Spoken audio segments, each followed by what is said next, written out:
नमस्कार, बहुत स्वागत है आपका स्वतंत्र इंडिया न्यूज में। और मैं हूं आपके साथ मनीष कुमार। खास कार्यक्रम में आज हम बात करेंगे अमेरिका के राष्ट्रपति चुनाव के बारे में। अमेरिका के राष्ट्रपति चुनाव में बस एक और दिन बचा है, लेकिन इस बार मुकाबला डेमोक्रेटिक पार्टी की उम्मीदवार कमला हैरिस और रिपब्लिकन पार्टी की उम्मीदवार डोनाल्ड ट्रंप के बीच में है। मुकाबला दोनों के बीच में बहुत कड़ा है। कमला हैरिस के साथ उपराष्ट्रपति की रेस में मिनेसोटा के गवर्नर टिम वॉल्ज चुनावी मैदान में है, तो डोनाल्ड ट्रंप के साथ जेडी वेंस चुनावी मैदान में है। डोनाल्ड ट्रंप पहले भी अमेरिका के राष्ट्रपति रह चुके हैं। पिछले चुनाव में उन्हें हार का सामना करना पड़ा था, लेकिन इस बार फिर से वो चुनावी मैदान में है।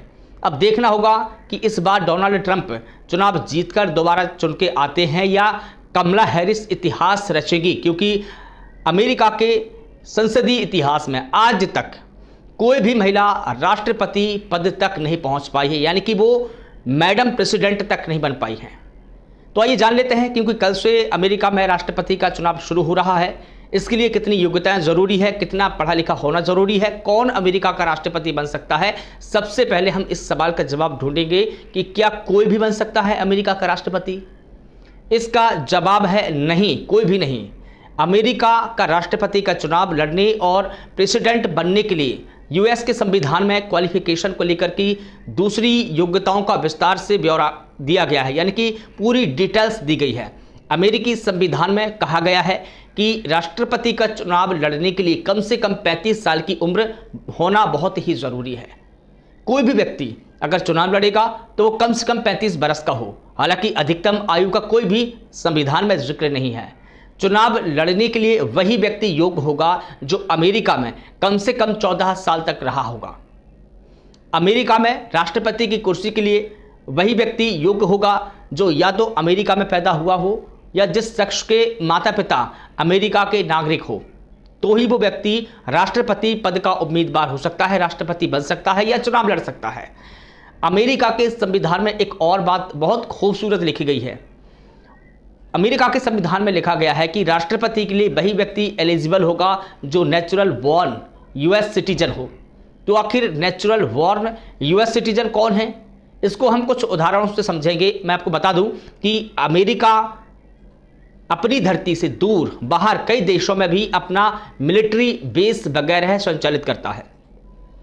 अफगानिस्तान में भी आपने देखा होगा कि अमेरिका का मिलिट्री बेस था। अगर इन मिलिट्री बेस में कोई व्यक्ति पैदा हुआ होता है तो उसे अमेरिका की नागरिकता तो मिलती है, लेकिन जो दूसरे कई अधिकार हैं वो नहीं मिल पाते हैं, जो अमेरिका के अलग अलग राज्यों के निवासियों या अमेरिकी टेरिटोरी के लोगों को मिलते हैं। जैसे अगर कोई व्यक्ति 1940 के बाद पोर्ट रिको, जो अमेरिका की टेरिटोरी है, अगर उसमें पैदा हुआ है तो उसे नेचुरल बॉर्न यूएस सिटीजन माना जाएगा और वह राष्ट्रपति का चुनाव लड़ सकता है।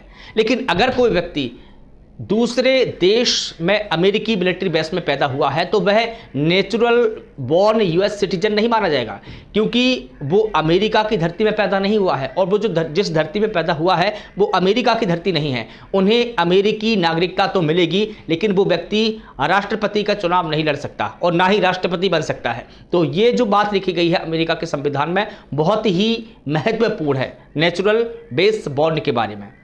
अब एक और चीज मैं आपको बता दूं, तीसरी बार कोई भी व्यक्ति अमेरिका का राष्ट्रपति नहीं बन सकता है। इसका भी प्रावधान जो है अमेरिका के संविधान में लिखा गया है। अमेरिकी संविधान में कहा गया है कि कोई भी शख्स 2 दफा राष्ट्रपति बन सकता है, लेकिन तीसरी बार नहीं बन सकता। तीसरी बार कोई भी प्रेसिडेंट ना चुनाव लड़ सकता है और ना ही बन सकता है। हालांकि फ्रैंकलिन डी रूजवेल्ट इसके अपवाद के रूप में है। वो अपवाद रहे हैं जो 4 बार अमेरिका के राष्ट्रपति रहे हैं। उनके कार्यकाल के बाद संविधान का 22वां संशोधन लाया गया, जिसमें कहा गया कि कोई भी व्यक्ति 2 टर्म या 8 साल तक ही अमेरिका का राष्ट्रपति रह सकता है, इससे अधिक नहीं। लेकिन अब सवाल यह है कि अमेरिका का राष्ट्रपति बनने के लिए कितना पढ़ा लिखा होना जरूरी है, कितनी योग्यताएं होनी जरूरी है, क्योंकि जब हम चुनावी समर देख रहे हैं अमेरिका, तो कई बार कमला हैरिस की योग्यताओं को लेकर सवाल उठे, उनकी एलिजिबिलिटी को लेकर सवाल उठे। तो अमेरिकी राष्ट्रपति बनने के लिए कोई एकेडमिक क्वालिफिकेशन यानी कि शैक्षणिक योग्यताएं निर्धारित नहीं की गई है। एक अनपढ़ व्यक्ति भी अमेरिका का राष्ट्रपति बन सकता है या चुनाव लड़ सकता है। अमेरिकी संविधान में कहा गया है कि प्रेसिडेंट का चुनाव लड़ने के लिए हर एक व्यक्ति को समान अधिकार है। कोई अमीर व्यक्ति को जितने अधिकार है उतने ही एक गरीब व्यक्ति को है। श्वेत अश्वेत सभी को समान अधिकार है। इसके अलावा कोई और महत्वपूर्ण इसमें प्रावधान नहीं है। लेकिन इसके अलावा एक और महत्वपूर्ण बात है कि उसके आपराधिक रिकॉर्ड मायने नहीं रखते हैं और मेडिकल कंडीशन या फिटनेस भी मायने नहीं रखती है। ये एक महत्वपूर्ण बातें हैं। तो आपको बता दूं कि कल से अमेरिका में राष्ट्रपति के लिए चुनाव शुरू होंगे और आपको बता दूं कि दो व्यक्ति जो अमेरिकी राष्ट्रपति चुनाव की रेस में है, पहले डोनाल्ड ट्रंप और दूसरी है कमला हैरिस।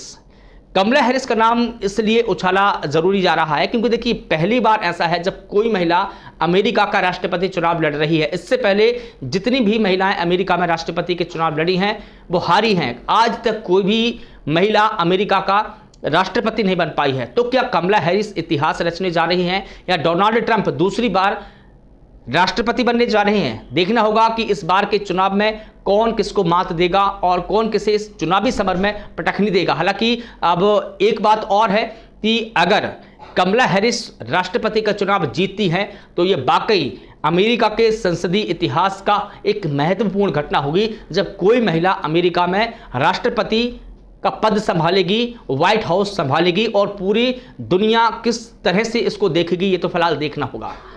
फिलहाल स्वतंत्र इंडिया न्यूज़ के इस खास कार्यक्रम में बस इतना ही। देश और दुनिया की तमाम बड़ी खबरों के लिए आप लगातार बने रहिए स्वतंत्र इंडिया न्यूज़ के साथ। नमस्कार।